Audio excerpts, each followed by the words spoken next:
I'm Rev'd Andy Fyall. I'm Chair Designate of the Nottingham and Derby Methodist District. The Methodist Conference this year met together the end of June in Birmingham. As always, the conference begins with the singing of Charles Wesley's hymn, "And Are We Yet Alive?" and "See Each Other's Face. Glory and praise to Jesus give for his redeeming grace." It is that redeeming grace that we gather together to reflect upon, how we show it within the church and how we share it beyond the church. And that was reflected in so many ways at this year's conference, through our worship together, through our fellowship together, through our reflecting on how we are as church. And so we're going to listen now to some contributions from our representatives who attended the conference on our behalf, as we share together what the conference of 2023 brought to us and through us to you. Tanya here, first time conference rep. New president and vice president's addresses on day one were truly uplifting. The theme of hidden treasures and the vice president's jelly babies resonated with me. We all need sustenance and encouragement on our journey of faith. Look that up on the Methodist website if you're not sure what I'm talking about. The daily business was always conducted in an orderly, gracious and respectful manner. Loved the way we began and ended the business each day with worship and with prayer. And it was great to meet and share with so many new people and learn how God was at work in their lives and communities. Fringe events I attended, excellent. Paula Gooder lecture on women in the Bible was an eye-opener. The lecture by a female Jewish rabbi gave a fascinating perspective on the suffering of the Palestinians in Israel. Overall conference for me, an amazing experience on my journey of faith. Methodist Conference highlights for me. First of all, the memorial service to remember those presbyters who have died in the past year in the presbyteral session of conference was incredibly moving and so well done as well. The Sunday worship was very good. I think the president's address on the Saturday was great as well. And my main highlight for me has been being reinvigorated and refreshed and reinformed about our world church partners, which are a real treasure, I believe. I went to a fringe event where there were Methodist lay and ordained from all over the world: Venezuela, Indonesia, Spain, the USA, Ghana, Cameroon, and Hungary. It was fantastic. 2023 was my first conference experience. The first experience I managed to get was chatting to a couple, and the situation came up about same-sex marriage services and the fact that we made a decision 2 years ago to actually encourage it. This being the case, they told me about their daughter getting married to another female this very year, and it'll be the first one that they'd be going to. At conference, what I found fantastic was the ability to talk to anybody at any time about anything, especially around the meal table, whether that's breakfast, dinner or evening meal. And also the worship and especially the singing. I enjoy singing. I play such a lot, but I never get to experience it myself. That being said, I decided this year might be the first time that I'd make a decision regarding my future. Regarding my future, I've decided to take on a role that I've never even thought about before, and I hope that might be the case within the district. 2023 was my second time attending conference, willingly, I might add. 3 quick reflections from me. Firstly, I appreciated the time spent with those connected to our district, past, present and future, particularly as we spent time together after the ordinations having a district meal. Secondly, it was good to connect with friends from across the connection. I found it helpful to share and listen to stories from others who have a passion for the Methodist Church to be all it can be, sharing the joys and frustrations of life and ministry from our own contexts, and looking after each other pastorally. Lastly, that passion for the church fulfilling its potential was also on display at the Tribune in the delivery of speeches. The excitement, frustrations, joys and concerns were all evident in the conversations and the inevitable conflicts of opinion that arose. But it is testament to our church that those dialogues and disagreements were characterised by grace. Even where my own frustrations were felt, I know that the process is an example of church done well. Ultimately, would I go back? Yes. Would I encourage others to be part of this process? Absolutely. Julie Morton, I really appreciated the worship for the reception into full connection. Although it was necessarily planned in advance, for me it had a real sense of being spirit-led. I enjoyed the arrangement for O Lord my God and felt a oneness with others in that space as we worship God on this very special occasion. I know a lot of people from across the connection. It was wonderful to be able to catch up with old friends and colleagues and to chat to new people as well. I found myself having a conversation over breakfast with someone one day about the wise and foolish builders and about how we can apply that to our everyday lives. I was particularly inspired by the address of the new President of Conference, Jill Newton. The theme of the year for Jill and the Vice President Kerry is about hidden treasure. Jill asked whether this could mean that God wants us to open our eyes to things we wouldn't otherwise see and take hold of things that would otherwise remain hidden. She talked about treasure being all around us and that God isn't trying to hide treasure from us, but is instead hiding it for us. Hi, Chris Briggs from the Derby Circuit, also District Mission Enabler.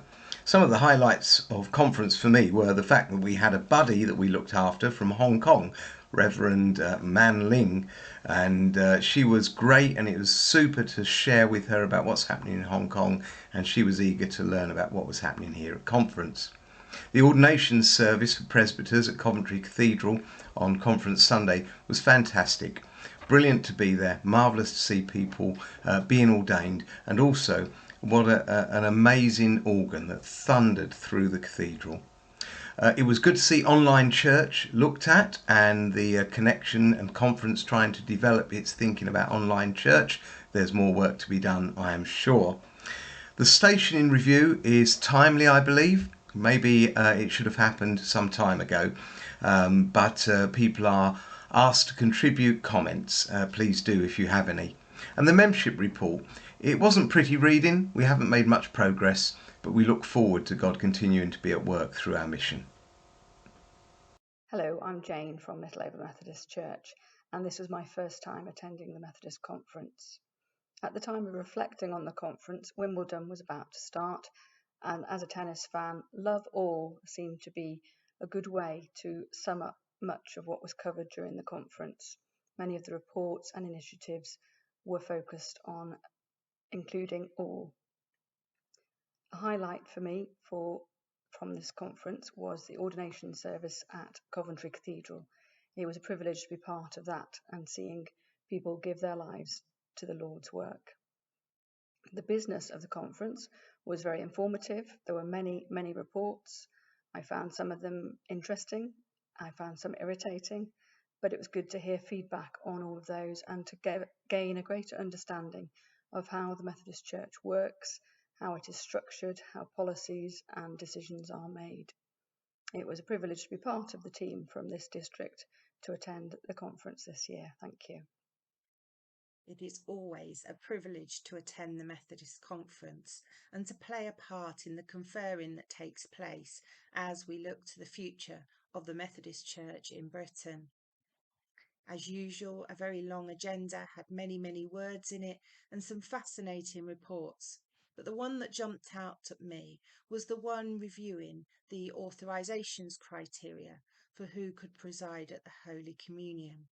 That may seem an odd report, but this year as Synod Secretary, it has been my responsibility to assess applications from the circuits on requests for lay people or probationers to receive an authorisation to serve at Holy Communion.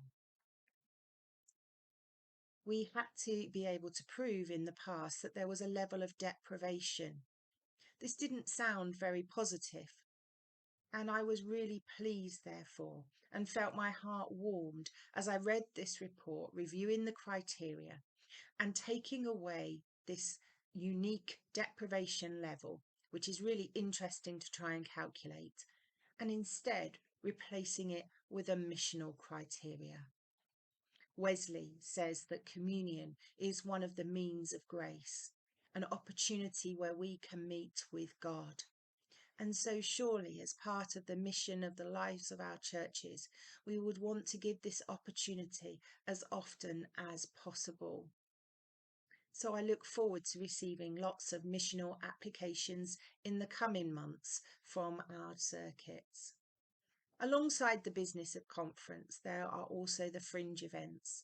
And this year, the one that stood out for me was the Methodist Women in Britain event. It was Dr. Paula Gooder speaking at the inaugural Mary Bosanquet lecture. And her theme was reading between the lines, finding women in the stories of the Bible, even when it looks as if they aren't there. I really would commend this lecture to you.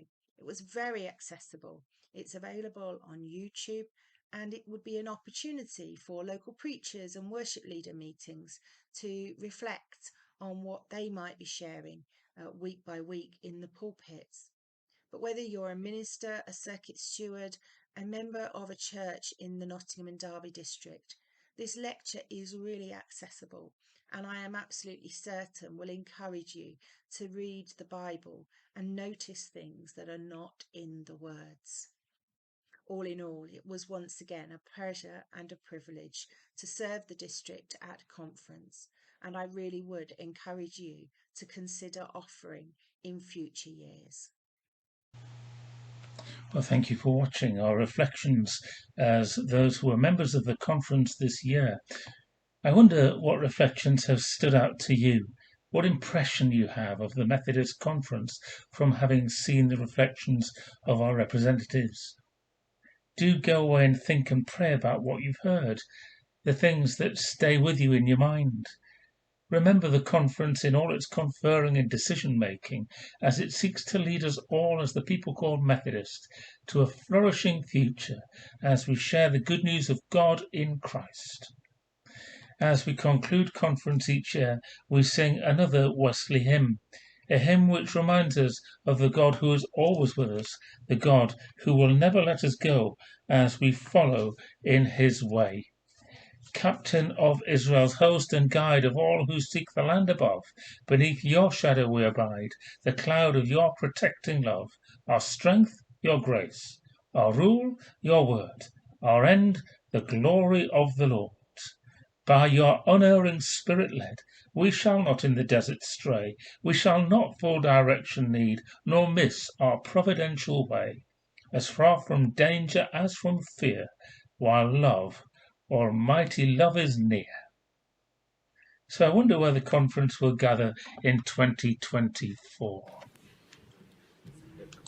Madam Vice President, Kerry, Tankard, Yorkshire West District, and therefore wanting to just extend a welcome to the godly lands of Yorkshire. Can I just make one apology to those in the Yorkshire West District and Sheffield and Yorkshire North and East when my accent goes awry shortly, and to translators who may not have subtleties to cover Yorkshire dialect. I am sorry. Hey up, that's coming to Yorkshire. When you come, we'll surely see the beauty of the place that is Leeds. Just don't talk about football teams. We have so much to offer, hidden treasures on nearly every corner, so many that I'd be exhausted sharing them all. So here's a few things to get the ready. If that's worried about their bellies and what that's for tea, don't worry, we've got it sorted for thee. We will offer you fruitcake and cheese. An apple pie and cheese. And warm pork pie with mushy peas and plenty of places for chippy teas, not to mention the world of flavours that fill our homes and public spaces.